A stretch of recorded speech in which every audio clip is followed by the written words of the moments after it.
Ireland is in the grip of a strange kind of election fever.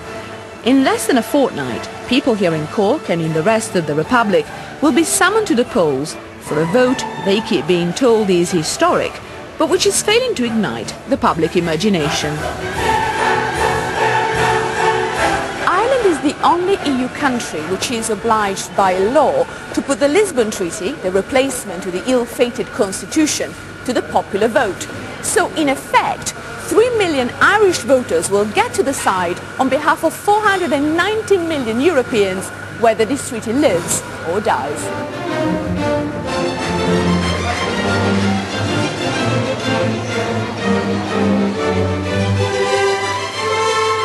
Inside the city's popular food mecca, the English market, shoppers and vendors alike admit they're still pretty confused over what they're meant to be voting about.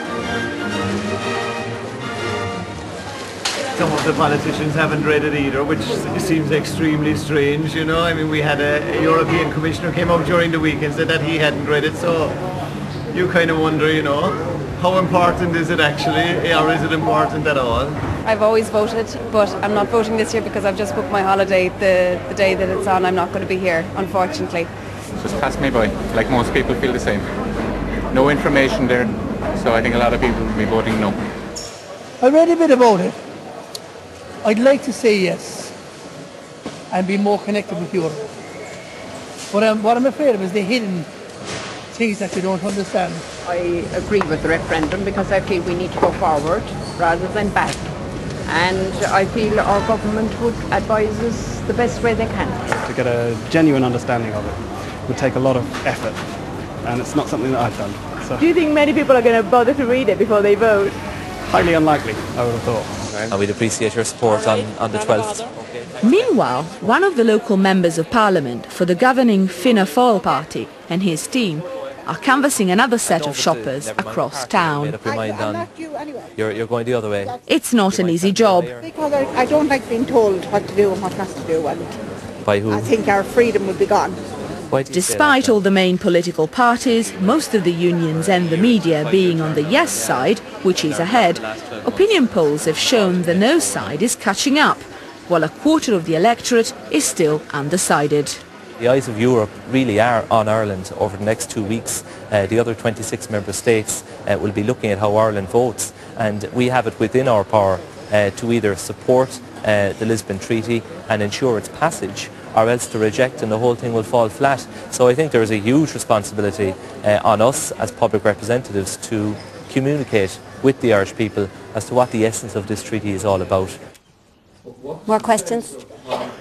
The treaty is opposed by a myriad of small parties and pressure groups concerned about a range of issues, often not explicitly covered by the document. Cathy Sinnott, an independent Cork MEP, thinks there is a threat to Ireland's most cherished values, such as neutrality, and even its strong anti-abortion stance. In terms of sensitive issues around things like euthanasia, things like abortion, we have had over 30 years now, we have had public debate, we have had 5 referendums on this issue. It's something that is very important to Irish people, and that we keep the decisions about this, that it isn't a European court.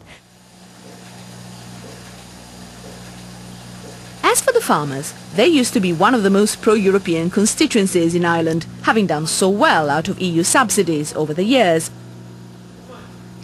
But the owner of this dairy farm in County Cork warns their votes cannot be taken for granted anymore. This referendum is not going to be about Lisbon or the text of Lisbon. It's going to be about the World Trade Talks, Europe's commitment to agriculture, and indeed our own government's commitment to agriculture.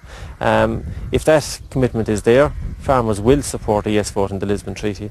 But if not, I'm quite confident that farmers will still go milk their cows on the 13th of June and won't worry too much about a yes or a no vote.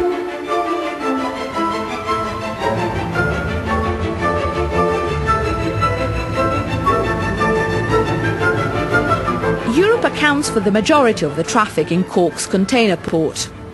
But after years of growth, many fear the Celtic Tiger might be slowing down. If few people bother to go out to vote, that could well tilt the balance in favour of a no, something Europe seems unwilling to even contemplate. The failed constitution was Plan A, that the Lisbon Treaty is Plan B, and that there is no Plan C. It couldn't be clearer than that. There is no secret document in a bottom drawer anywhere in Europe to deal with a situation where the treaty is not ratified. The European Union then could be about to journey into uncharted waters.